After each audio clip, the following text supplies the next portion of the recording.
नमस्कार, आपका स्वागत है मेरे YouTube channel a new approach में। तो दोस्तों, आज हम भारत रत्न के बारे में बात करते हैं। तो भारत रत्न जो है भारत का सर्वोच्च नागरिक सम्मान होता है और इस पुरस्कार की स्थापना 2 जनवरी 1954 को राष्ट्रपति डॉक्टर राजेंद्र प्रसाद के द्वारा की गई थी। प्रारंभ में ये पुरस्कार मरणोपरांत के लिए इसमें कोई प्रावधान नहीं था, लेकिन 1955 में मरणोपरांत का प्रावधान भी जोड़ दिया गया। अब भारत रत्न किन किन क्षेत्रों में दिया जाता है? तो भारत रत्न कला, साहित्य, विज्ञान, सार्वजनिक सेवा और खेलकूद में जो उत्कृष्ट योगदान दिया जाता है किसी व्यक्ति के द्वारा, तो उसे भारत रत्न से सम्मानित किया जा सकता है।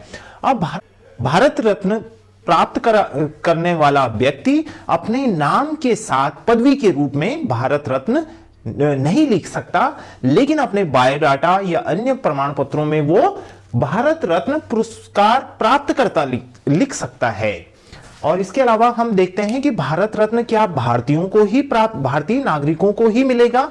नहीं, इसके लिए कोई स्पष्ट प्रावधान नहीं है। इसलिए 1987 में अब्दुल गफ्फार खां को भी यह पुरस्कार दिया गया और 1990 में नेल्सन मंडेला को और 1980 में मदर टेरेसा भी यह पुरस्कार प्राप्त कर चुकी है कि एक वर्ष में अधिकतम 3 व्यक्तियों को दिया जा सकता है।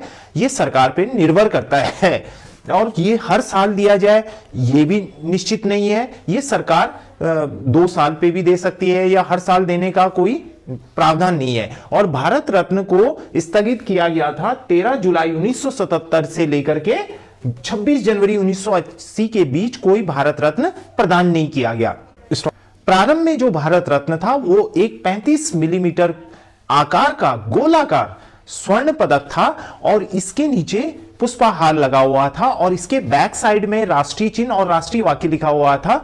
लेकिन अब जो भारत रत्न दिया जाता है ये तांबे का होता है और ये पीपल के पत्ते के आकार में होता है और इसके आगे प्लेटिनम का सूरज बना रहता है और उसके नीचे भारत रत्न पदक में नीचे की ओर भारत रत्न लिखा रहता है।